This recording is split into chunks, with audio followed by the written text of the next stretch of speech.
नमस्कार दोस्तों।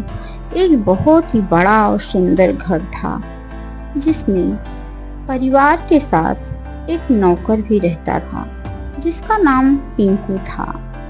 लेकिन पिंकू को उसके नाम से उसका मालिक नहीं बुलाता था। उसे वह काना कहकर बुलाता था क्योंकि पिंकू का एक आंख खराब था। उसका आंख खराब होने की वजह से उसका मालिक उसे काना ही कहकर बुलाता था।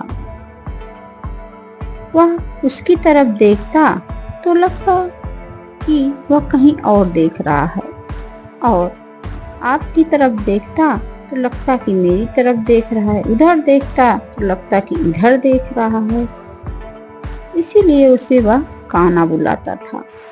कोई भी बात होगी वह हर बात की खबर रखता था। मोहल्ले की बात हो या कहीं की बात हो, हर बात की वह खबर रखता था। लेकिन वह कुछ भी बात हो, अपनी बात कहने से वो कभी चूकता नहीं था। बहुत बोलता था, दिन भर बक बक बक बक किए रहता है। फिल्म हो, रसोई घर, पढ़ाई लिखाई या आस पड़ोस के साथ साथ दुनिया भर में क्या हो रहा है सब की खबर वह रखता था। मोहल्ले की हर नई खबर वह पिंकू आकर घर में बताता था। घर का काम धंधा भी बहुत अच्छी तरह से वह करता था, बहुत अच्छे ढंग से करता था। घर में सब उसे प्यार करते थे, लेकिन मालिक उसे बिल्कुल उससे नहीं पड़ता था। मालिक की काना है लेकिन अपने को किसी फिल्मी हीरो से कम नहीं समझता। वह बन संवर के रहता है और सारा घर की देखभाल बहुत ही अच्छे तरीके से करता है। उसे बात बात पर काना कहता रहता है उसका मालिक, या यूं समझिए कि मालिक उसे कभी पिंकू नाम से बुलाता ही नहीं था। अपनी तरफ उसे वह एक नाम दे दिया था मालिक ने उसे, काना, और उसे काना ही बुलाता था। मालिक उसे काना कहता था तो वह बुरा नहीं मानता था। वह बल्कि बड़े प्रेम से मालिक के सामने पेश आता था। एक बार उसने मालिक से पूछा भी कि आपको मेरा नाम पिंकू अच्छा नहीं लगता क्या मालिक, आप बताओ। मालिक ने कहा, पिंकू नाम ठीक है लेकिन काम के अनुसार या रंग रूप के अनुसार नाम हो तो और अच्छा लगता है।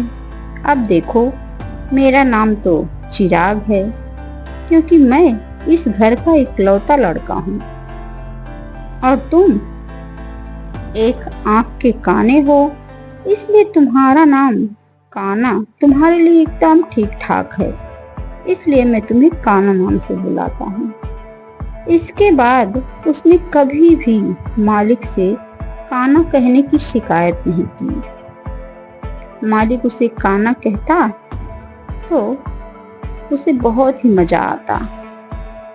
एक दिन की बात है, मालिक साइकिल से बाजार जा रहा था।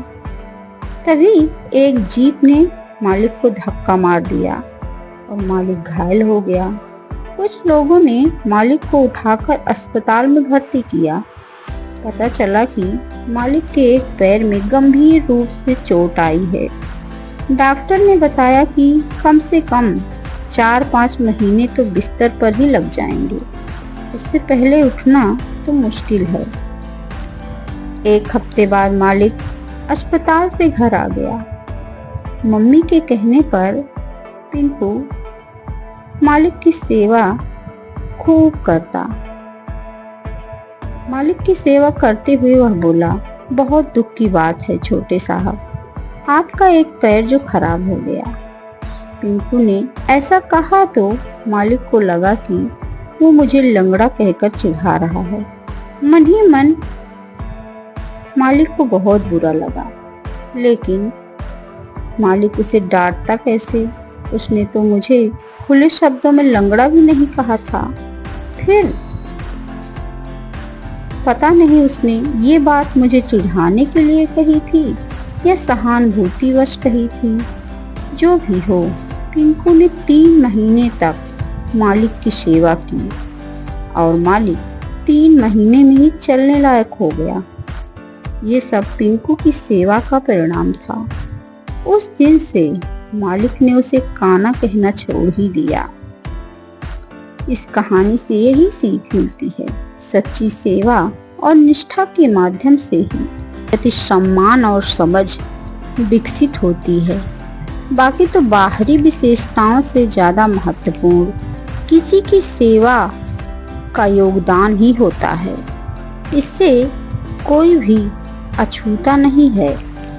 किसी की सेवा करके जो सुख मिलता है वह बहुत ही सुखद होता है। ऐसे ही बहुत सालों के बाद बचपन के दोस्त संयोग से एक शहर में एक होटल में मिल जाते हैं और इस तरह उन्हें मिलकर बहुत खुशी होती है। वो एक दूसरे से मिलकर इतने खुश होते हैं, एक दूसरे के गले मिलते हैं, एक दूसरे का सुख दुख पूछते हैं और जब वो एक साथ खाने की मेज के पास आकर बैठते हैं तो परस्पर बातें भी करते रहते हैं। सबसे पहले जो विजय था वह अनिल से पूछा, कहो यार आजकल क्या कर रहे हो? मैं तो डॉक्टर हूँ, अपना कहो। अनिल बड़े गर्व से बोला, मैं तो इंजीनियर हूँ। विजय ने भी उसी गर्व से जवाब दिया। दोनों की बातें सुनकर दीपक भी बड़े घमंड से बोल उठा, यार मैं तो ऑफिस अधीक्षक हूँ। धवल भी पीछे नहीं रहा, वह अहंकार और रोब से बोला, मैं भी समाहर्ता हूँ। अब बच गया नलिन, वह चुप था। चारों ने उन्हें छेड़ा, अरे यार नलिन तुम कुछ बोलते क्यों नहीं? कहो भी क्या हो रहा है आजकल, कुछ बताओ तो सही। नलिन बड़े ही नम्र स्वर में बोला, मैं तो किसान हूँ। सुनकर सब हंस पड़े। झूठ कहते हो? बीच में ही अपनी हंसी रोककर दीपक ने नलिन की बात काट दी। मैंने किसी से सुना है कि तुम किसी स्कूल में अध्यापक हो। सही सुना है, नलिन ने कहा। फिर अपने को किसान क्यों कहते हो, जबकि तुम्हारी खेती बाड़ी कभी नहीं रही है? सब ने एक साथ उससे सवाल किया। किसान और अध्यापक का काम तो एक जैसा ही है ना भाई, नलिन ने जवाब दिया। वह कैसे? धवल कहता है, स्कूल में ही मेरा खेत है। वहां पढ़ने आने वाले बच्चों के मानसिक धरातल के अनुरूप उनमें विभिन्न किस्म के ज्ञान के बीज बोना ही मेरा कार्य है। ये ही बीज अंकुरित होकर बड़े होकर अपनी अलग अलग किस्मों के अनुसार एक दिन डॉक्टर, इंजीनियर, अधीक्षक, समाहर्ता, आईएएस, पीसीएस सब कुछ बनते हैं। अब कहो, सही में मैं एक किसान हूँ ना? नलिन ने चारों पर अपनी दृष्टि दौड़ाते हुए कहा। नलिन के तर्कपूर्ण जवाब ने न केवल चारों को निरुत्तर बना दिया, बल्कि पद, अधिकार और वैभव के कारण उनके मन में उठ रहे अहंकार के अंकुर का संपूर्ण नष्ट भी कर दिया। वाकई तुम सिर्फ किसान ही नहीं हो, राष्ट्र निर्माता भी हो। धवल के मुख से अनायास ही निकल पड़ा। अन्य तीनों ने भी इस तथ्य को स्वीकारा। सचमुच हम जैसे लोग, जो तुम जैसे कुशल माली की बगिया के फूल हैं, विविध किस्मों के फूल हैं। तुम्हारे ही संरक्षण में यह बगिया के फूल खिलते हैं, विकसित होते हैं, फलते फूलते हैं। अगर कुशल माली न हो तो बगिया का फूल तो मुरझा ही जाएगा। सच्चा महत्व पद और प्रतिष्ठा में नहीं है, बल्कि उस कार्य में निहित है जो समाज को लाभ पहुंचाता हो, समाज के लिए हितकर हो, समाज को कुछ सीख देता हो, समाज को ऊंचाइयों पर ले जाता हो, अपने देश को एक गर्व का अनुभव कराता हो।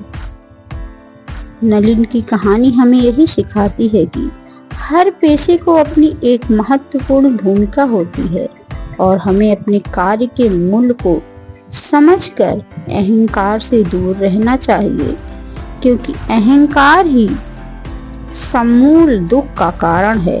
अगर अहंकार आ गया तो व्यक्ति का पतन तो निश्चित ही है।